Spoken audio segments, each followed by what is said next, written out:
Hello friends, நீங்கள் நம்ம என்ன வீடியோ பார்க்க போகிறோம் அப்படின்னா டாடா டியாகோ பெட்ரோல் வண்டியில் கஸ்டமர் கம்ப்ளைண்ட் என்ன அப்படின்னு பார்க்கும்போது ஏசி ஒரு மணி நேரத்துக்கு மேலே ஓடின பிறகு கோரில் வந்து ஐஸ் ஃபார்மேஷன் வருது அப்படின்னு சொல்லி அவரோட கம்ப்ளைண்ட்டு. அதுக்கு நம்ம வந்து என்ன பண்ண போகிறோம் அப்படின்னா ஏசியில் வந்து தெர்மிஸ்டர் அப்படின்னு ஒரு காம்பனண்ட் சென்சார் இருக்குது. அந்த சென்சார் தான் ஃபஸ்ட்டு நம்ம சேஞ்ச் பண்ணி பார்க்கணும். அந்த சிக்னல் மூலயமா மட்டும்தான் நமக்கு கம்ப்ரஸருக்கு வந்து கட் ஆஃபோட அந்த ஸ்டேஜஸ் வந்து அது கமெண்ட் பண்ணது ஈஸியாக. இந்த சென்சார் மாற்றுறது மூலயமா நமக்கு சேஞ்சஸ் இருக்கா அப்படி, அது எங்கே இருக்குது, இதோட லொக்கேஷனில் இருக்குது அப்படின்றத நம்ம பார்க்க போகிறோம். வாங்க ஃப்ரெண்ட்ஸ், இது திறந்துட்டோம். திறந்தோடனே ஏசி ஃபில்டர் கீழே மாற்றுறோம். ஆனால் நம்ம க்ளோ பாக்ஸில் திறந்த உடனே இந்த பர்டிகுலர் இடத்துல இதுதான் வந்து தெர்மிஸ்டர்னு நம்ம சொல்கிறோம். இதில் இருக்க சென்சார் தான் வந்து நமக்கு உள்ள வந்து நம்ம ஏசியோட பர்ஃபார்மன்ஸை அந்த சில்னஸை பேசிஸ் பண்ணி கம்ப்ரஸர் வந்து கட் ஆஃப் பண்ணும். இந்த சென்சார் தான் இப்போ சேஞ்ச் பண்ணி பார்க்க போகிறோம். இதோட லொக்கேஷன் பார்க்கும்போது இந்த இடத்துல தான் ஃப்ரெண்ட்ஸ் வருது.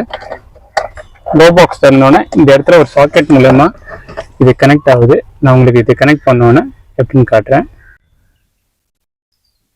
ஃப்ரெண்ட்ஸ், இது பழைய தெர்மிஸ்டர் சொல்லுவோம். இதை பழைய கழட்டியாச்சு. புதுசு எங்கே லொக்கேட் ஆகிருக்கு அப்படின்றத உங்களுக்கு நான் காட்டுறேன். ஃப்ரெண்ட்ஸ், உங்களுக்கு இங்கே தெரியுதுங்களா, இந்த இடத்துல கை வைக்கிறது கப்ளர் சாக்கெட் உங்களுக்கு சொருவும் போது நல்லாவே உங்களுக்கு அது தெரியும்.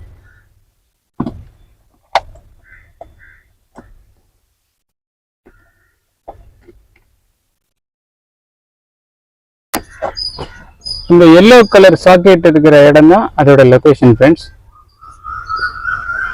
இதை ஃபிக்ஸ் பண்ண உடனே ஏசியோட பர்ஃபார்மன்ஸ்ல ஏதாவது சேஞ்சஸ் இருக்கா, கம்ப்ரஸரோட ஆட்டோ கட் ஆஃப் என்னன்றது நம்ம பார்க்கலாம்.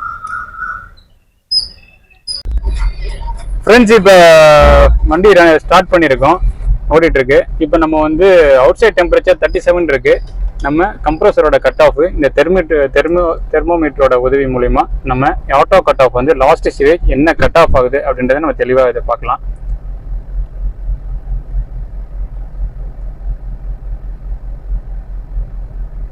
ஒரு 2000 RPM அழுத்தி பிடிங்க. இது மாதிரி அழுத்தி பிடிக்கிறது மூலிமா கம்ப்ரஸரோட சில்னஸ் வந்து அதிகமாக டெவலப் ஆகி நம்மளுக்கு சீக்கிரமாக ரிசல்ட் கிடைக்கும் ஃப்ரெண்ட்ஸ்.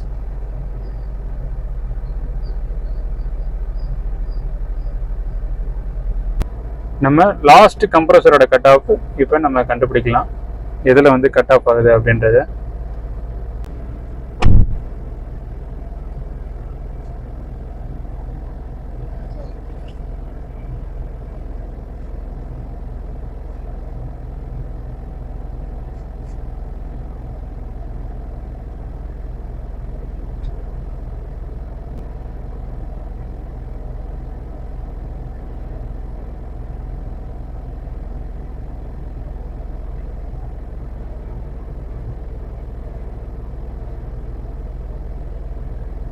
உதவி மூலயமா கேஸோட லெவல் கம்மியா இருக்கு, கம்ப்ரஸரோட பம்பிங் பவர் வந்து கம்மியா இருக்குன்ற விஷயத்தையும் நம்ம இது மூலயமா தெரிஞ்சுக்கலாம்.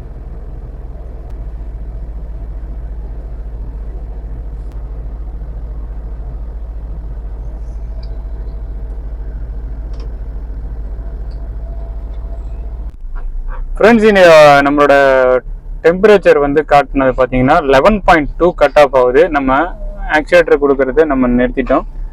1200 RPM வண்டி ரன் ஆகிட்டு இருக்கு.